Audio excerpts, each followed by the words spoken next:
요한복음 1장 6절 하나님께로부터 보내심을 받은 사람이 있으니 그의 이름은 요한이라. 그가 증언하러 왔으니 곧 빛에 대하여 증언하고 모든 사람이 자기로 말미암아 믿게 하려 함이라. 그는 이 빛이 아니요 이 빛에 대하여 증언하러 온 자라. 참빛 곧 세상에 와서 각 사람에게 비추는 빛이 있었나니 그가 세상에 계셨으며 세상은 그로 말미암아 지은 바 되었으되 세상이 그를 알지 못하였고 자기 땅에 오매 자기 백성이 영접하지 아니하였으나 영접하는 자 곧 그 이름을 믿는 자들에게는 하나님의 자녀가 되는 권세를 주셨으니 이는 혈통으로나 육정으로나 사람의 뜻으로 나지 아니하고 오직 하나님께로부터 난 자들이니라. 아멘. 앉으시기 바랍니다. 우리 기도를 하도록 하겠습니다. 하나님 아버지, 오늘도 저희들에게 하루를 시작할 수 있는 그런 건강과 또 이 자리에 나올 수 있는 믿음을 주셔서 감사합니다. 우리의 생명의 근원이 말씀이시고 우리의 생명을 주관하시는 분도 말씀이시고 또 말씀은 하나님이라고 하셨습니다. 아버지 하나님, 이 말씀은 우리를 위협하려는 것이 아니라 우리의 실체를 드러내주고 우리가 어디에서 진정한 피난처를 얻고 어디에서 진정한 의미와 또 인생의 목적지를 발견할 수 있는지 깨우쳐 주시는 진리의 말씀인 것을 믿습니다. 그래야 해서 이 시간 성령께서 이 자리에 임재하셔서 진리의 말씀을 우리에게 알려주옵소서. 그러므로 말미암아 어떤 자들은 진리를 향한 갈급한 마음을 갖게 하시고 어떤 자들은 죄를 뉘우치게 하시고 어떤 자들은 하나님의 사랑을 다시 한번 깨닫게 하시고 오직 예수 그리스도께만 영광 돌리는 시간 될 수 있도록 인도하여 주시옵소서. 예수님 이름으로 기도합나이다. 아멘. 이 역사 속에서 수천 년간 존재했던 기독교를 향한 다양한 시도들이 있었습니다. 특별히 그 중에는 배운 사람들이 기독교가 사람에 의해서 만들어졌다는 것을 증명하기 위한 조직적이고 집요한 노력들이 있었어요. 그런데 그 중에 많은 경우에서 그 노력들을 통해서 기독교가 참된 진리라는 것을 인정하고 받아들인 사람들이 꽤 있어요. 사례들을 여러분들이 인터넷에 보시면 많은 사례들이 소개가 되어 있습니다만은 제가 그걸 일일이 설명할 수는 없고, 근데 그 사람들이 성경을 통해서 무엇을 깨달았길래 성경이 거짓이 아니라는 것을, 처음에 의도는 거짓이라는 것을 증명하기 위한 것인데 거짓이 아니고 참이라는 것을 알게 되었을까? 첫째는 이들은 성경을 그냥 훑어보지 않고 열심히 보았습니다. 왜냐하면 열심히 봐서 열심히 이 성경의 허구를 찾기 위해서 열심히 공부했는데 그들이 발견한 것은 두 가지죠. 첫째는 처음부터 끝까지 성경이 수십 명의 사람들이 썼다고 하는데 이 속에는 일관성이 있다는 것을 깨달았어요. 말하자면 모순이 없다.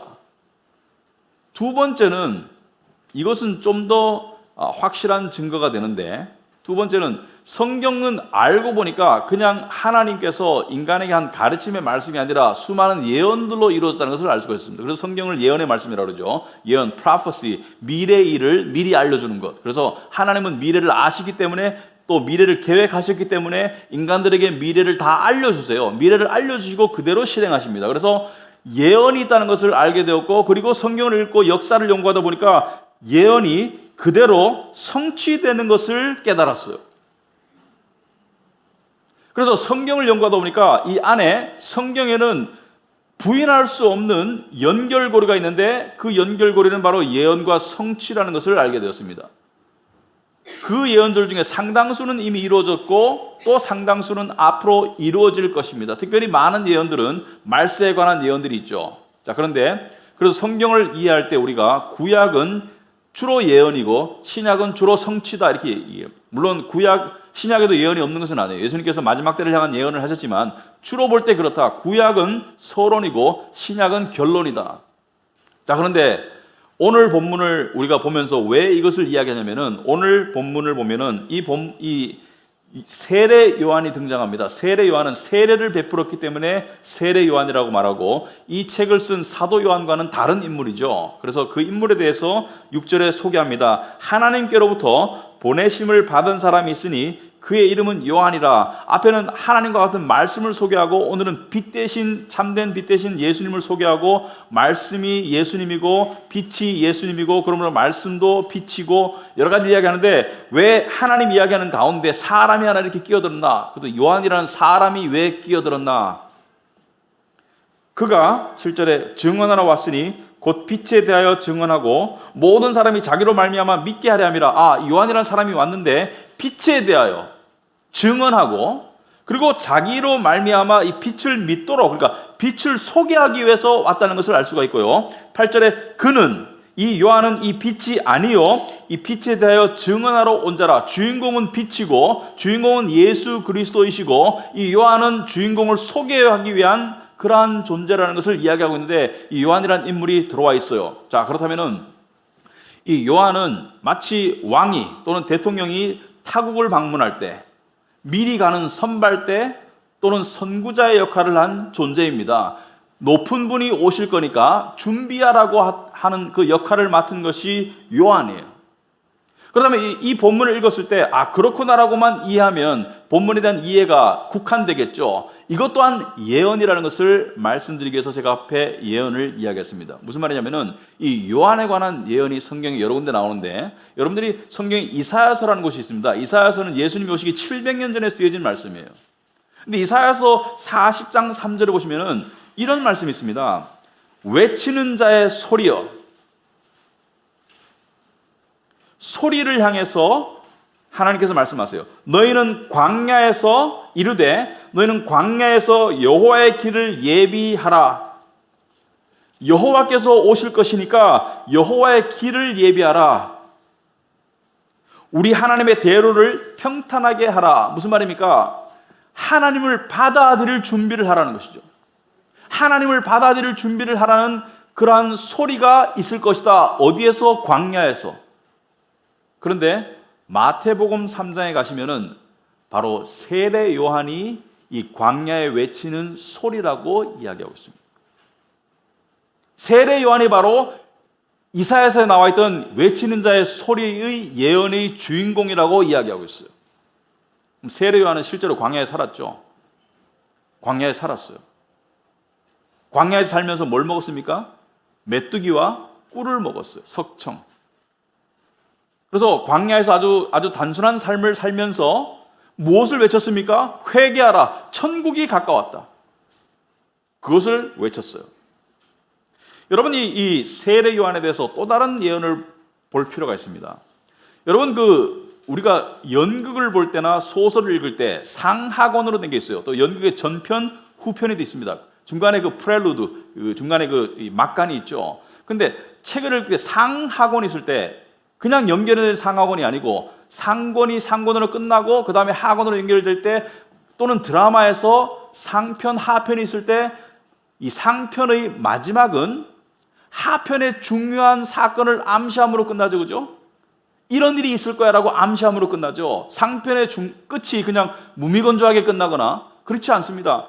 어떤 큰 암시를 던져요. 앞으로 큰 일이 있을 거야라는 암시를 던지고 끝나죠. 그래서 궁금증이 생기고, 그리고 마지막 다음 편이 기다려지는 것이죠. 여러분, 구약 성경이 39권인데 가장 끝에 있는 책이 말라기라는 선지자가 쓴 말라기 책이에요. 말라기라는 이야기 들으면 이 마음이 다치는 분들이 있다고. 한 11조 얘기를 많이 들어서. 근데 말라기의 11조에 관한 얘기는 일부고, 말라기에는 많은 말씀이 들어있는데, 말라기는 짧은 책이에요. 예수님이 오시기 한 400 몇십 년 전에 쓰여진 구약의 마지막 책인데, 말라기 마지막 장이 4장입니다. 그리고 말라기는 구약의 마지막 책이니까 말라기 4장은 구약의 마지막 장이 되고, 말라기 4장 5절 6절은 구약의 마지막 두 구절이 돼요. 근데 구약의 마지막 두 구절이 이렇게 끝납니다. 신약을 암시하는 내용으로 끝나요. 어떻게 끝납니까? 말라기 4장 5절에 보시면은, 보라, 여호와의 크고 두려운 날이 이르기 전에. 여기서 말하는 여호와의 크고 두려운 날은 주님의 오심, 심판을 말합니다. 궁극적으로는 예수님의 재림을 말하고요. 유대인들에게 비춰봤을 때는 예수님의 초림 이후에 있었던 AD 70년에 조금 더 얘기하겠지만 심판을 말해요. 아무튼 간에 여호와의 크고 두려운 심판이 이르기 전에, 그러니까 죄를 향한 하나님의 심판이 이르기 전에, 이 세상을 향한 하나님의 심판이 이르기 전에 하나님께서 기회를 주실 것이다. 어떻게? 내가 선지자 엘리야를 너에게 보낼 것이다. 이스라엘은 지금 말라기서가 쓰여질 당시에 하나님으로부터 버림받았어요. 완전히 버림받은 것은 아니지만 버림받은 삶을 살았어요. 왜냐? 우상 숭배, 하나님의 말씀을 거역하고 죄를 짓고 하는 가운데 온 나라가 유배 생활을 하고 있어서 그 나라에 이스라엘 백성이 이스라엘에 살지 못하고 바벨론 제국 전체에 흩어져 살고 있었고, 바벨론 제국은 페르시아 제국이 되고 페르시아 제국은 그리스 로마로 이어지는 식민지 생활을 수백 년째 하고 있는 중간쯤의 시대에 내가 선지자 엘리야를 보낼 것이다. 여러분, 엘리야라는 사람이 죽었다 살아난다는 뜻이 아니에요. 왜냐하면 성경에는 죽은 사람이 살아날 수 없음을 이야기하고 있습니다. 그러면 여기서 말하는 엘리야는 상징적인 인물이죠. 엘리야는 구약의 이스라엘 백성들이 가장 추앙했던 선지자 중에 하나예요. 모세와 엘리야 두 사람 중에 하나예요.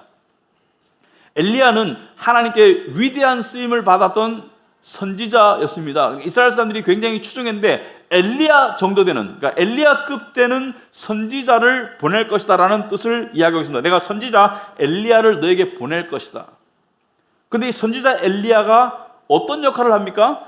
6절에 보니까 그가 아버지의 마음을 자녀에게로 돌이키고, 여기서 아버지는 하나님입니다. 자녀는 이스라엘 백성이고요. 자녀들의 마음을 아버지께로 돌이키게 하리라. 다시 회복시키리라. 너희들의 관계를 회복시키리라. 돌이키지 아니하면, 회개하고 돌아오지 아니하면 두렵건대 내가 와서 저주로 그 땅을 칠까 하노라. 이게 마지막 예언이에요. 그러니까 구약의 39권, 구약의 분량은 방대합니다. 신약의 3배 정도 돼요. 구약의 이 방대한 분량의 마지막 암시가, 마지막 예언이 선지자 엘리야를 보낼 것이고, 그가 아버지의 마음을 자녀들에게 돌이키고 자녀들의 마음을 아버지께로 돌이키려는 역할을 할 것인데, 돌이키지 않으면 심판이 있을 거라고 이야기합니다. 여러분, 거두절미하고 이스라엘의 대부분은 마음을 돌이키지 않았어요. 하나님께서는 그들을 향해서 메시아를 보내줬지만 이스라엘의 대부분은 마음을 돌이키지 않았어요. 그래서 역사에도 기록된 AD 70년에 로마에 의한 예루살렘의 멸망이 있습니다. 여러분, 예루살렘의 멸망은 단순한 이 사건이 아니에요. 여러분, 그 당시에 이스라엘 사람들은 이스라엘에만 살지 않았어요. 오늘날도 유대인들이 전 세계에 살고 있듯이 이스라엘 사람들은 이스라엘에도 살았지만 어디에 살았습니까? 이 로마 제국에 흩어져 살았어요. 그래서 이 로마에도 이스라엘 사람들이 있었고, 에베소에도 있었고, 빌립보에도 있었고, 고린도에도 있었고, 이스라엘에도 이스라엘 사람들이 살고 있었는데, 추정컨대 그 당시에 이스라엘 인구가 400만이 좀 넘어요. 전 세계에 흩어져 있는 인구가 400만이 좀 넘는데, 예루살렘 근교에 있던 100만 명이 죽음을 당해요. 여러분, 웬만한 전쟁에서 4분의 1 이상 죽는 것은 오늘날 같은 이 대량 살상 무기가 있는 시대에도 힘듭니다. 우리나라에 전쟁이 났는데 우리나라 인구 5,500만이면 한 1,300만 명이 죽은 거예요. 1,300만 명이.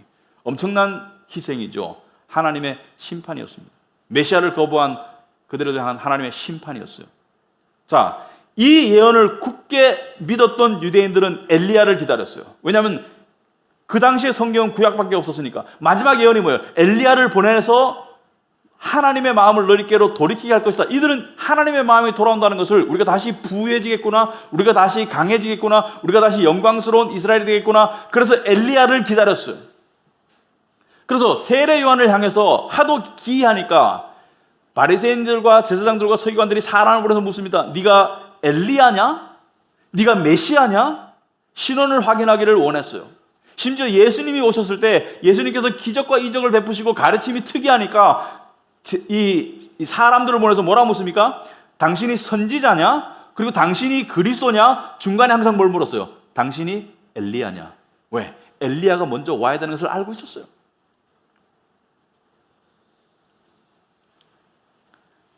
그래서 예수님께서 설명을 하셨죠. 제자들에게. 마태복음 11장에 모든 선지자와 율법이 예언한 것은 요한까지다. 이것은 커다란 선언입니다. 선지자와 율법은 구약 시대에 속한 거예요. 신약에 와서는 사도죠. 사도가 복음으로 바뀝니다. 선지자와 율법을 예언한 것은 요한까지니, 요한까지라는 것은 뭐예요? 구약시대의 마지막 선지자가 요한이라는 것을 이야기했습니다. 구약시대의 마지막과 신약이 예수님 생에 겹치는 거예요. 신약은 예수님의 부활로 인해서 신약이 시작되는 거예요. 요한까지니 14절에 만일 너희가 즐겨 받을진대 오리라 한 엘리야가 곧 이 사람이다. 예수님께서 그 예언에 대한 성취를 설명해 주셨습니다. 바로 요한이 말라기 마지막에 예언된 엘리야다고, 막중한 인물을 띠고 온 엘리야라고 이야기하면서 또 예수님께서 이렇게 말씀하셨습니다. 내가 진실로 너에게 말하노니 여자가 낳은 자 중에서, 여자가 낳은 자라는 것은 그 당시까지 있었던 모든 인류 중에서 세례 요한보다 큰 이가 일어남이 없었다. 세례 요한보다 위대한 인물이 없었다는 것을 이야기합니다. 여러분, 세례 요한은 역사상 가장 위대한 선지자라고 예수님께서 말씀하셨어요. 유대인들은 모세라고 생각했습니다. 하지만 모세는 율법을 소개했다면 세례 요한은 그리스도를 소개했기 때문에 그리스도를 소개한 세례 요한이 가장 위대한 일을 한 인물이라고 이야기하고 있습니다. 그런데 여러분, 세상적인 관점에서 세례 요한이 정말 위대한 인물인가 한번 생각해 볼 필요가 있습니다. 이것이 굉장히 중요합니다. 왜냐하면 여러분들이 생각해 보시면 세례 요한은 언제 태어났나요? 세례 요한의 어머니는 엘리사벳이었어요. 아버지는 사가랴, 제사장, 말하자면 이 성직자 집안이었고, 어머니는 엘리사벳이었는데 세례 요한의 어머니와 예수의 어머니 마리아는 친척간이에요.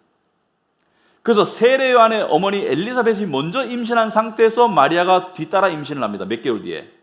그래서 마리아가 이 이모뻘 되는 엘리사벳을 방문했을 때 엘리사벳의 뱃속에서 요한이 뛰어요. 기뻐서. 왜냐하면 메시아가 왔기 때문에 알아본 것이죠. 이 자궁 속에서도.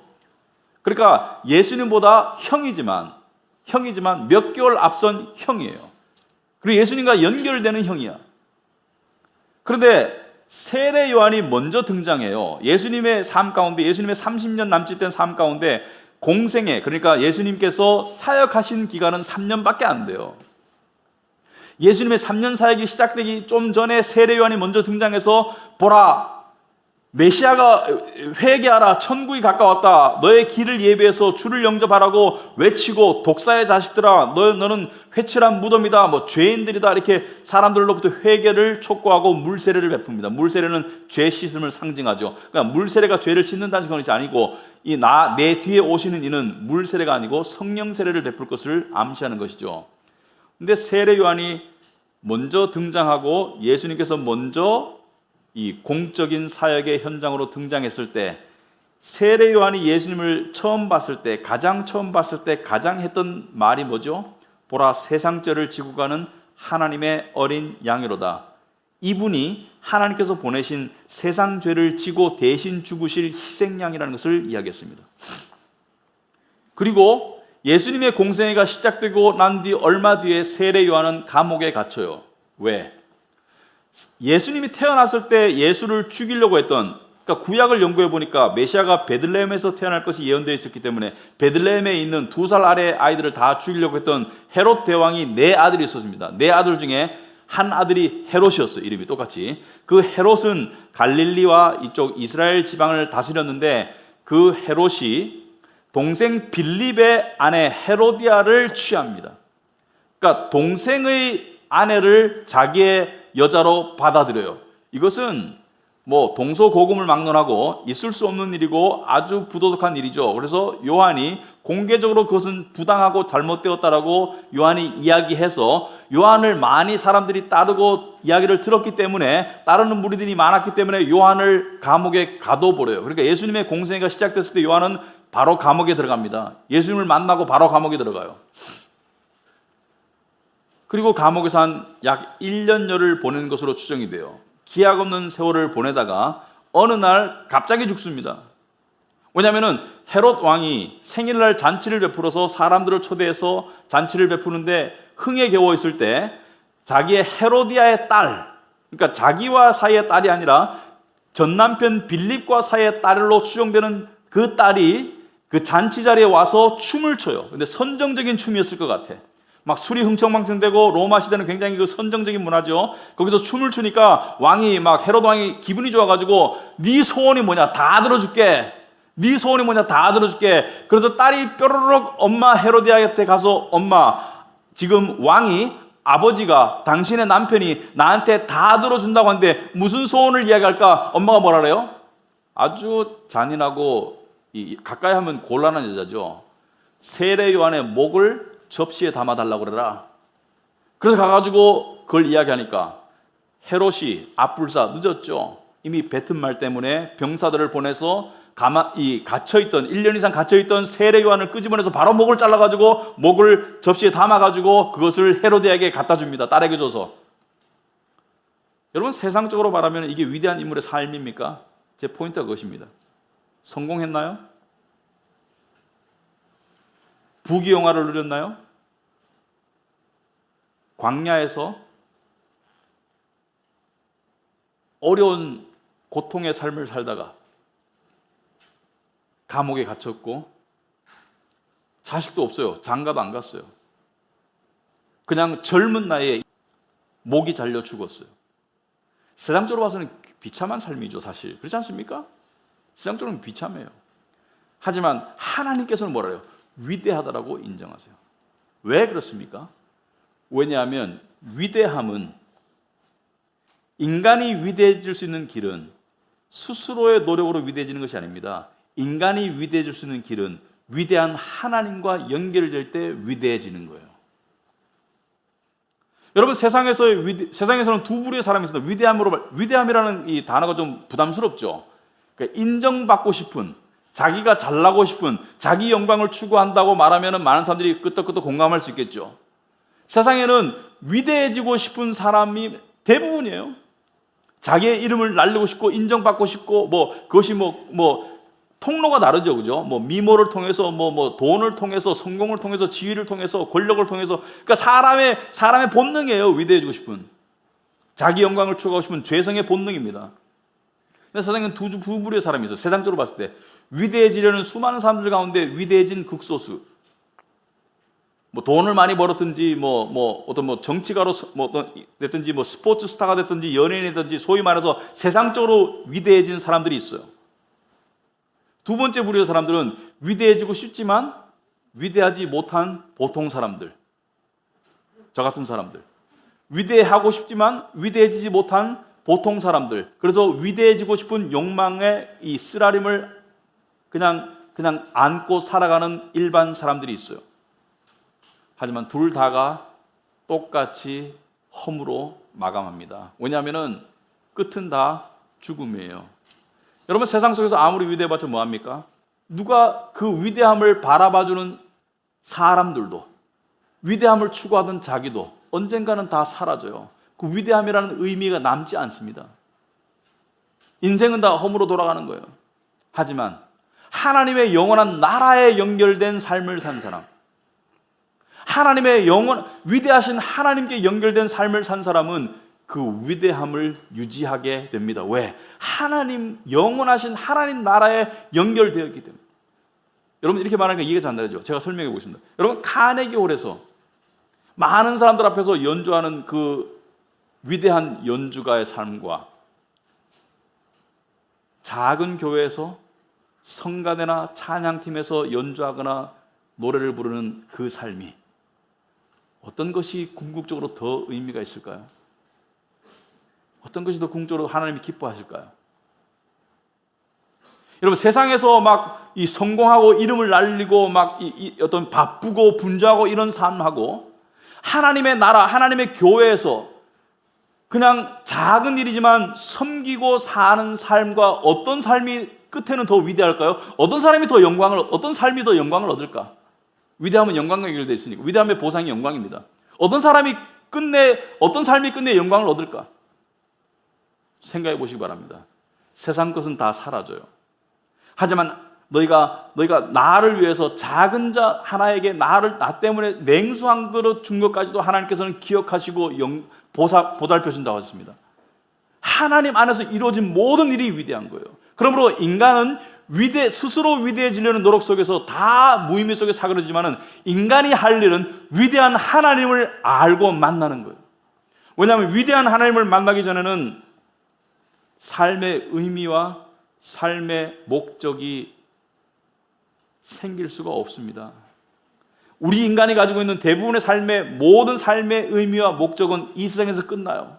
그것이 이루어지든 이루어지지 않든 이 세상에서 끝나요. 끝은 똑같아. 하나님을 알아야 돼요. 그래서 웨스트민스터 신앙교리 소요리 문답 1번에 오시면은 사람의 제일 되는 목적이 무엇입니까? 사람의 제일 되는 목적은 하나님을 영원롭게 하고 그분을 영원히 즐거워하는 것이다. 이것이 사람의 제일 되는 목적인데 우리는 위대하신 하나님을 알려는 노력보다 스스로 위대해지는 노력을 더 많이 하는 것 같아요. 그러니까 하나님부터 멀어져. 하나님부터 멀어지면 어떻게 돼요? 증상들이 나타나죠. 하나님부터 멀어지면 안식으로부터 멀어집니다. 하나님부터 멀어지면 평강으로부터 멀어져요. 하나님부터 멀어지면 삶의 진정한 의미와 목적으로부터 멀어지는 것이죠. 여러분, 하나님부터 멀어지면 질서로부터 멀어지는 거예요. 하나님은 모든 것의 실체이기 때문에 하나님께 가까이 하지 않는 삶은 불행한 삶이 되는 거예요. 여러분, 인간이 가장 듣고 싶어하는 말이 뭐죠? 예를 들어서 인간이 가장 듣고 싶어하는 말이 이것이죠. 나는 너를 사랑한다. 사랑한다는 말을 듣고 싶어요, 사람은. 근데 사람으로부터 사랑한다는 말을 들었을 때 감동스러울 수 있습니다. 하지만 많은 경우 곧 이것이 진짜일까라는 의심이 들어요. 많은 경우 이것이 지속될까, 변심되지 않을까라는 불안감이 들죠. 그래서 사랑한다는 말을 들으면 그 자체는 좋지만 사랑한다는 말에 그 후폭풍이 있어요. 불안해. 믿을 수가 없어. 하지만 한 번이라도 여러분 하나님이 여러분을 사랑하신다는 음성을 들어봤습니까? 우리의 영혼을 하염없이 잠재우는 그 음성을 들어봤습니까? 어거스틴이 말했죠. 사람이 하나님 안에서 영혼의 쉼을 얻기 전까지 그 영혼은 끊임없이 불안하다고 말했습니다. 쉴 수가 없어요. 여러분 9절에 보시면은 참빛 곧 세상에 와서 각 사람에게 비추는 빛이 있었나니 그가 세상에 계셨으며 세상은 그로 말미암아 지은 바 되었으되 세상이 그를 알지 못하였고 참빛 곧 세상에 와서 각 사람에게 비추는 빛이 있었나니 이 빛이 오셔서 사람들에게 빛을 비추신다 이렇게 보시면 되겠어요. 여러분 이 빛이 오셔서 빛을 비추신다 또는 말씀이 육신으로 오셨다. 그러니까 말씀이 참 빛이고 진리 빛이고 말씀이 예수님이고 빛이 예수님이다. 똑같은 말을 하고 있는 거죠. 말씀을 지난 첫 번째 설교에서 이야기했지만은 이번에는 빛을 이야기하고 있는데 빛이 참 빛이라는 것은 거짓 빛이 있다는 것을 암시하는 거예요. 여러분 빛은 무엇이죠? 여러분 우리가 인간이 이 진정한 의미에서 빛, 그러니까 이런 빛이 아니라 진정한 의미에서 빛을 얘기할 때는 이것을 얘기합니다. 역사 속에서 고대 사회나 현대사회에서는 이에 대한 추구가 별로 없어요. 그렇지만 빛을 얘기할 때는 뭐예요? 빛은 깨달음을 이야기합니다. 빛은 엄밀히 말하면은 영적 세계를 향한 깨달음을 빛이라고 해요. 엄밀히 말하면은 영적 세계를 향한 눈을 뜰 수 있게 해주는 것을 빛이라고 해요. 그러니까 참빛이라는 것은 진정한 영적 세계를 향한 깨달음을 줄 수 있는 것을 참빛이라고 해요. 그럼 가짜 빛이 있는가? 있어요. 여러분 종교가 있습니다. 종교는 스스로 깨달았다 노력해서. 불교에서는 해탈이라고 그러고요. 유교에서는 득도라고 그러고요. 철학자들의 깨달음, 종교인의 깨달음이 있어요. 이 사람들도 깨달았더랍니다. 인생을 깨달았어. 깨달음의 경지에 이르렀어. 해탈의 경지에 이르렀어. 그러나 그것은 착각이에요. 그 속에서 열심도 있고 진정성도 있을지 모르지만 착각이에요. 왜냐하면 진짜 깨달음은 인간 스스로 깨달을 수 없어요. 저는 지난 시간에 얘기했듯이 빛이 이 세상에서 비추되 어둠이 이해하지 못한다고 그랬잖아요. 어둠이 깨닫지 못한다고 그랬거든요. 왜? 어둠은 빛을 볼 수가 없어요. 왜? 어둠은 볼 수 있는 기능 자체가 없기 때문에.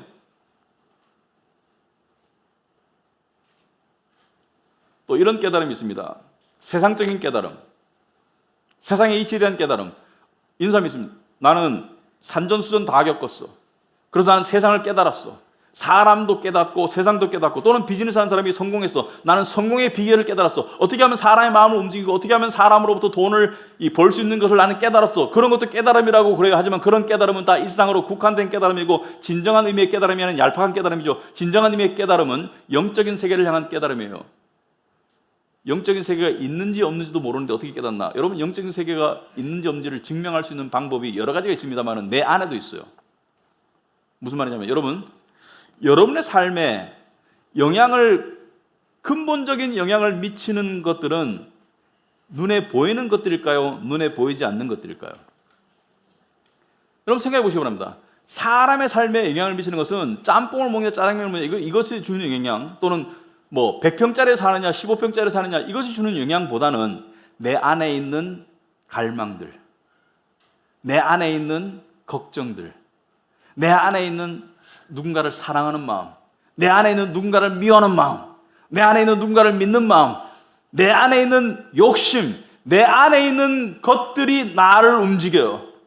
여러분 오늘 여기 왜 왔나요? 여러분 안에 있는 하나님을 향한 관심과 믿음 때문에 온 것이죠. 보이지 않는 것이 보이는 여러분을 움직였어요. 여러분 어떤 사람이 오면 피합니다. 그 사람을 미워하는 마음 때문에 피하는 거예요. 그러니까 눈에 보이지 않는 것 때문에 눈에 보이는 삶이 지배당하는 거예요, 사실은. 여러분들이 그토록 갖고 싶은 마음의 평강, 삶의 만족, 삶의 기쁨, 우리가 하는 모든 단어들이, 우리는 추상적인 개념도 섞여 있지만 우리는 실제적으로 그것을 믿어요. 사랑 있죠? 미움 있어요. 초조함 있죠? 분노 있어요. 욕심 있어요. 만족 있어요. 보입니까? 보여요? 여러분 여기를 여기를 이렇게 해가지고 이렇게 딱 갈라내면은 이 안에서 미움이 나올까요? 이 안에서 사랑이 나올까요? 이 안에서 아무것도 안 나와요. 왜? 눈에 보이지 않아요. 이 안에서 나오는 것은 눈에 보이는 오장육부만 나오지 아무것도 안 나와요. 하지만 아무것도 보이지 않는 것들이 우리의 삶을 실제로 움직이고 있잖아요. 우리 안에 눈에 보이지 않는 세상이 있음에 대한 확실한 증거예요. 내적 증거예요. 증거 중에 하나예요. 증거는 무수히 많아요. 그래서 이 믿음은 뭡니까? 믿음은 참 빛이 나로 하여금 눈에 보이지 않는 영적 세계를 볼 수 있도록 도와주고 인도한다는 것을 믿는 게 믿음입니다. 다시 말하겠습니다. 믿음이라는 것은 내가 자연 상태에서는 볼 수 없고 깨달을 수 없는 영적 현실에 대해서, 눈에 보이지 않는 현실에 대해서 올바른 길로 인도하는 참빛인 예수 그리스도를 믿는 게 믿음이에요. 히브리서 11장에 보시면은 3절에 믿음으로 모든 세계가 하나님의 말씀으로 지어진 줄을 우리가 아나니 보이는 것은 나타난 것으로 말미암아 된 것이 아니라. 무슨 말입니까? 이 눈에 보이는 것이 눈에 보이는 것에 의해서 만들어진 것이 아니라 눈에 보이지 않는 하나님과 말씀에 의해서 만들어졌다. 이 말씀은 동시에 눈에 보이는 세상은 눈에 보이지 않는 세상에 의해서 지배되고 있다는 것을 이야기합니다. 눈에 보이지 않는 것들을 등한시하는 삶은 동물이 되는 거예요. 오늘날 많은 사람들이 동물로 살기를 선택하고 있습니다. 안타깝죠. 눈에 보이지 않는 세상이 있어요. 그 눈에 보이지 않는 세상으로 이끌어주는 것이 참빛이고, 그 참빛을 의지하는 것이 믿음입니다. 참빛을 의지해서 눈에 보이지 않는 것을 보겠다. 그런데 참빛이 세상에 오셨어요. 참빛이 세상에 왔어요. 2000년 전에. 그런데 11절 오면 자기 땅에 오매 자기 백성이 영접하지 않았다. 영접은 뭐예요? 받아들이지 않았어요. 참빛을 참빛으로 인정하고 받아들이지 않았어요. 여기서 말하는 자기 땅이라는 것은 당신이 만드신 세상에 오셨음, 크게 보기에는. 또 두 번째는 자기의 백성의 땅에 오셨음. 자기의 백성 이스라엘 백성들이 예수를 거부했죠. 여러분들 많은 사람들이 궁금해하더라고요. 아니 그렇다면은 이들은 엘리야가 올 것을 믿었고, 광야에 외치는 사례가 올 것을 믿었고, 그 외에도 수많은 구약의 수백 개, 수천 개 예언이 있는데, 예수께서 베들레헴에 오실 것이고 동정녀에게 나실 것이고 예수께서 다윗의 자손으로 오실 것이고 수많은 예언이 있는데 왜 예수를 믿지 않았나?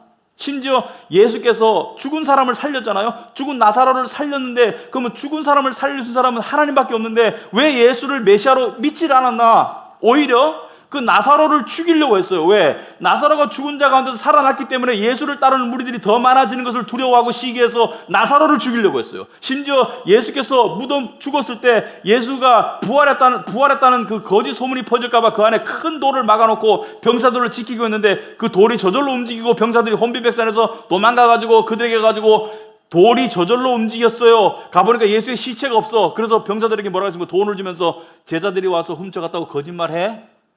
라고 사죄했죠. 왜 그랬을까요? 왜 그랬을까요? 헤롯 왕은 성경을 알았어요. 성경을 알았기 때문에 베들레헴에 있는 2살 이하의 어린아이들을 다 죽이려고 했어요. 죽이라고 해서 죽였어요. 실제로 예수와 그 가족은 애굽으로 도망을 가 있었죠. 왜 그랬을까요? 메시아를 지가 감히 죽여? 왜?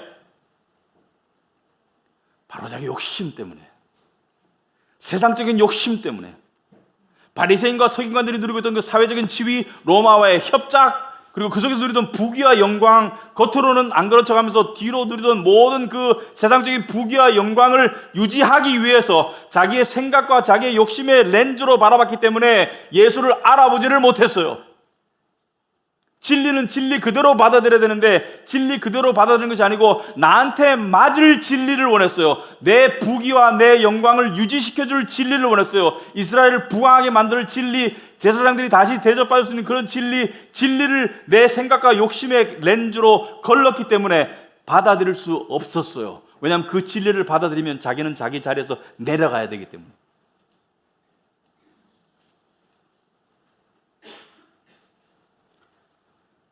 여러분, 바리새인과 서기관들만의 문제가 아닙니다. 켈빈이 쓴 기독교 강요라는 책이 있죠. 그 책에 보면은 켈빈이 이렇게 이야기합니다. 그 당시에 대부분의 사람들은 가톨릭이든 개신교든 교회를 다녔어요. 99%가 유럽의 99%는 다 교회를 다녔어요. 근데 켈빈이 뭐라고 하냐면은 이렇게 말했습니다. 교회를 다니는 사람들의 거의 대부분이, 일부가 아니고 거의 대부분이 자신들의 상식적인 생각과 세상적인 욕심을 통해서 기독교를 만들어내고 그걸 하나님이라고 믿고 앉았어. 켈빈의 진단이에요. 저는 오늘날도 다르지 않다고 생각합니다. 다르지 않다고 생각해요. 한쪽에서는 내가 가지고 있는 세상적인 건강, 세상적인 부, 세상적인 지위를 막아주고 지켜주고 더 향상시킬 하나님을 찾아요. 부자 동네에서. 한쪽에서는 내가 가지고 있는 비참한 가난한 현실을 벗어날 수 있는 하나님을 찾아요. 미신적으로. 가난한 동네에서. 둘 다를 합쳐서 기복신앙이라고 합니다. 오늘날도 다르지 않아요. 저는 기독교인이 되고 난 다음에 얼마 지나지 않아서 또 최근에 목사가 되고 난 다음에 저로부터 들어오는 깨달음과 다른 사람부터 들려오는 이야기를 통해서 오늘날 우리나라의 교회에도 대부분의 사람들은 자기 생각과 자기 욕심에 따른 기독교를 믿지 진정한 하나님을 안 믿는다는 것을 알게 되었을 때 두려웠습니다. 왜 여러분 겉으로 나타나는 증상은 이 정도인데 그것을 실제로 내시경을 넣어보고 엑스레이를 찍어보니까 사태가 심각하다는 것을 할 때 두렵잖아요. 맞닥뜨리기 싫잖아요. 그만큼 두려운 현실을 우리가 살아가고 있어요. 영적으로. 근데 더 이상 두렵지 않습니다. 더 이상 당황스럽지 않습니다. 왜냐하면 역사를 공부하면서 역사 속에서 항상 그래왔다는 것을 알기 때문에. 그리고 또 더 나아가서 켈빈이 이렇게 말했습니다. 신자들의 숫자가 적다는 것 때문에 마음에 혼란이 생길 때마다 우리는 하나님께서 허락하신 자 외에는 아무도 하나님의 비밀을 깨달을 수 없다는 사실을 명심해야 할 것입니다. 여러분, 참빛을 깨닫는 것은 엄청난 특권이고 은혜입니다. 기독교는 사람으로부터의 출발이 아닙니다. 사람의 생각이나 사람의 열심이 아니에요. 기독교는 하나님이 시작하신 거예요. 기독교는 사람의 생각이나 사람의 욕심이 변질시키는 것이 아닙니다. 참된 기독교는 하나님의 말씀 위에 서는 거예요.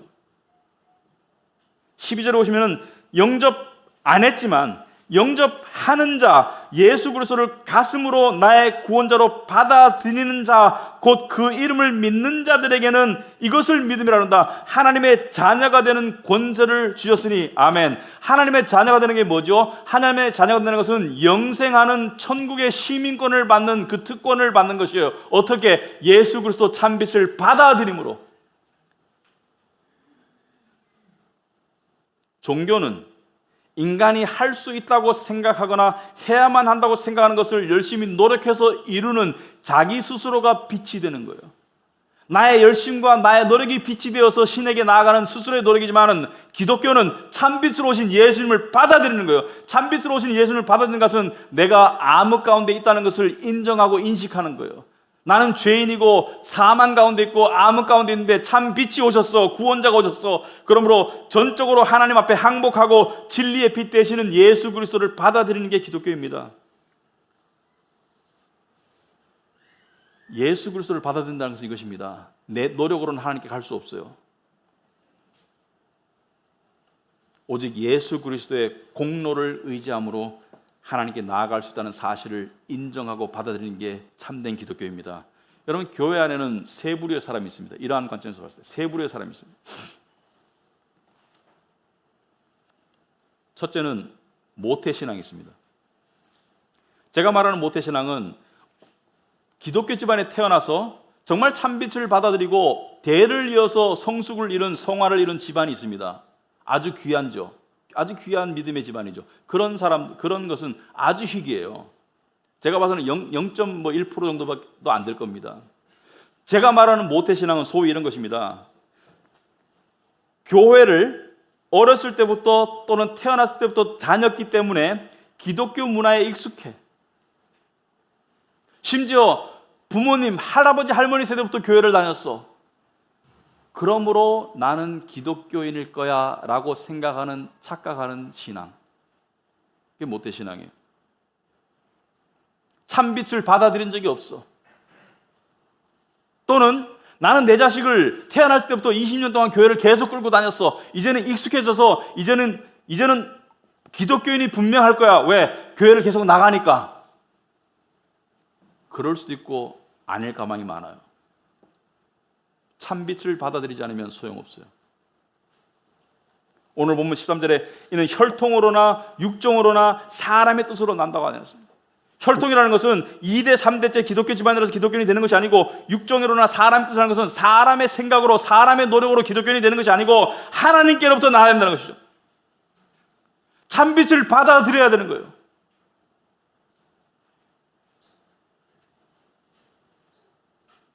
모태신앙만큼 비성경적이고 위험한 단어가 없습니다.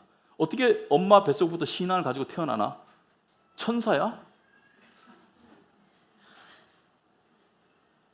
모든 사람이 죄인으로 태어나는데 어떻게 네 혼자만 거룩하게 태어났니? 그렇게 살지도 못하면서. 모태신앙이라는 말 쓰지 마세요. 어렸을 때부터, 태어났을 때부터 교회를 다녔다고 이렇게 말씀하세요. 모태신앙은 어머니 태속부터 신앙이 있었다. 천사야 네가? 없어요, 그런 사람. 두 번째 부류의 사람이 있습니다. 교회를 다니지만 여전히 세상의 마음이 가 있는 사람이에요. 겉으로 교회를 다녀요. 그러나 세상의 욕심과 세상의 쾌락이, 세상의 즐거움이 나의 주된 관심이지 교회는 액세서리야. 나는 교회 다녀. 주위의 시선 때문에, 또는 교회의 어떤 재미 때문에. 처음에 오는 사람들은 그럴 수 있습니다. 이해해요. 그러나 이것이 5년, 10년 가고 있어.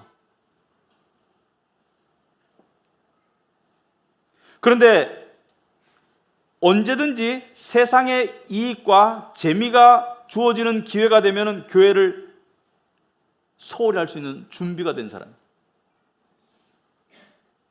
물론 믿는 사람들도 그럴 수 있어요. 일시적으로. 하지만 진짜 참빛을 받아들이는 사람은 세상의 재미와 이익 때문에 계속 세상을 쫓아갈 수 없어요. 왜? 불편하기 때문에. 하지만 이 사람들은 안 불편해. 안 불편해. 교회를, 하나님을 소홀히 할 수 있어. 그리고 그 상태에 계속 머무를 수 있고, 그리고 언젠가는 떠나요. 언젠가는 떠납니다.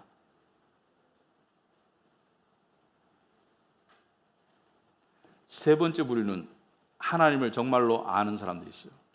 영접한 사람들, 예수 그리스도를 마음으로 받아들이는 사람들, 이들은 이러한 체험을 합니다. 자기도 세상에 육신이 있기 때문에 세상에 욕심이 있어요. 그래서 하나님을 벗어나려고 해봤는데 일정 범위 이상은 못 벗어나고 또 돌아오고 이제는 여기가 내가 있을 자리라는 것을 깨달아요. 왜? 하나님의 선미의 손길이 당신의 자녀들을 이탈하는 것을 막고 있기 때문에. 우리의 결단이 아닙니다. 오해하지 마세요. 우리의 신실함은 아니에요. 하나님께서 신실하게 막고 계시기 때문에 일정 부분 이상 못 나가는 거예요. 또 돌아와. 그리고 점점 더 하나님을 가까이함이 나의 본분이고, 하나님을 가까이함이 나의 정체성이고, 하나님을 가까이함이 나의 기쁨이라는 것을 알아가는 사람들이에요. 이런 사람들은 여기가 내 교회고 수십 년을 내가 다녔기 때문에, 인간관계 때문에 교회 다니지 않습니다. 이런 사람들은 과감하게 하나님의 말씀이 살아있는 곳으로 이동합니다. 왜? 진리에 목말라 있기 때문에. 여러분 어느 쪽입니까? 나는 거듭난 것 같은데 두 번째 부류의 삶을 살고 있는 것 같아. 자세히 생각해 보시기 바랍니다. 내 양은 내 음성을 안다고 했습니다. 아버지께서 내게 주신 자 가운데 내가 하나라도 잃어버리지 않는다고 했습니다. 주님께서 자기에게 속한, 하나님께 속한 참빛을 받아들이고 거듭난 모든 자들을 다 마지막 날에 살린다고 약속했습니다. 여러분이 아직도 첫 번째, 두 번째 부르라는 생각이 든다면 아직 늦지 않았어요. 예수님의 재림의 시간이 아직 오늘 이르지 않았어요. 하나님께서는 당신에게 다가오는 모든 자들을 거부하지 않는다고 했습니다. 참빛을 받아들여야 돼요. 예수를 마음으로 받아들여야 돼요. 받아들인 척하지 마시고 받아들여야 돼요. 여러분이 세 번째 부르는 것은 알겠는데 마음속에 늘 자주 죄송스럽고 하나님과 거리감을 느낀다면 언제까지 그렇게 살 것인가? 언제까지 당자처럼 그렇게 살 것인가? 돌아와야죠. 돌아와야 됩니다. 여러분, 하나님께로 돌아간다는 것을 생각할 때 추상적으로 들리죠. 하나님 어디 계신데 돌아가? 형이상학적으로 들리죠. 기독교는요, 제가 기독교 하나님께 감사하고 기독교가 참 좋은 것은, 물론 기독교는 기독교를 좋아해요. 기독교 좋은 것은, 기독교는 절대로 형이상학적이나 추상적이지 않아요. 기독교는 추상적인 보이지 않는 하나님께 다가가거나 하나님을 의지하거나 하나님을 믿는 것을 구체적으로 실천적으로 알려주는 게 기독교입니다. 하나님께 다가가는 걸 어떻게 할 수 있어요? 구체적으로 태초에 말씀이 계신더라. 이 말씀이 하나님과 함께 있으니 이 말씀이 곧 하나님이라. 말씀을 가까이 하는 게 하나님께 다가가는 거예요. 추상적이지 않아요.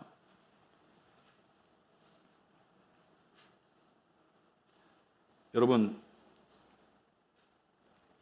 이 중에서 나는 아직 예수를 영접하지 않았지만 그것이 정말 있다면, 영접하고 싶어라는 마음이 드신다면 말씀을 들으세요.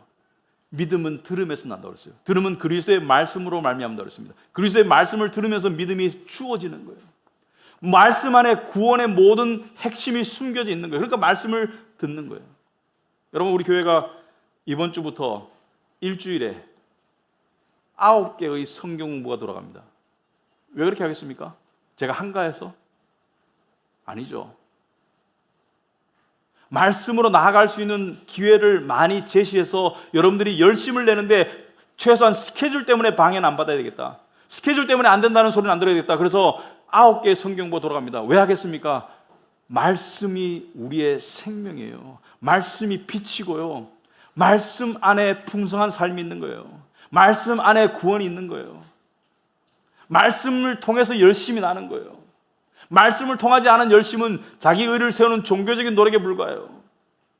나는 교회, 이런 사람 많아요. 나는 교회 생활을 정말, 우리 그런 분들 있더라고요. 아침에 가면 저녁 때까지 봉사하다 와. 나는 하루 종일 봉사하는데 정말 힘들고 정말 지치고 정말 마음에 평강도 없고 기쁨도 없어. 그만두세요. 그 노력으로 말씀을 공부하세요. 그 시간으로. 그래서 회복되거든 섬기세요. 물론 지금 말하는 사람은 우리 교회 없습니다. 우리 교회 아침부터 저녁까지 섬기는 사람이 없어요. 그렇게 제가 허락하지도 않고. 그게 좋은 것도 아니에요. 일주일 동안 지쳤는데 교회 가서 더 지치는 거 좋은 거 아니에요. 예수님께서 말했습니까? 하나님의 일은 나를 보내신 자를 믿는 것이 하나님의 일이다. 아멘. 하나님의 가장 첫 번째 일은 말씀을 통해서 참빛이신 예수님을 받아들이고 믿는 거예요. 그 믿음을 통해서 섬김이 나오는 거예요. 믿음을 통해서 영적인 힘이 나오는 거예요. 믿음을 통해서 전도가 나오는 거예요. 믿음을 통해서 만족한 사람이 전도하지 맨날 지쳐있는 사람이 어떻게 전도해? 아이고 나 혼자 이렇게 고생하면 됐지 너까지 와서 고생할 필요 있겠니? 너는 오지 마. 이런 마음으로 살고 있는 사람 참 많아요. 그래서 우리 앞으로 좀 결심하고 열심히 달려가 봅시다. 그죠? 한 교회로서 말씀 공부에 매진해 볼 수 있기 바랍니다. 아시겠죠? 예, 오늘 들은 말씀을 바탕으로 여러분 기도하시고 제가 좀 묵상으로 기도하시고 제가 좀 더 기도하겠습니다. 기도하시기 바랍니다.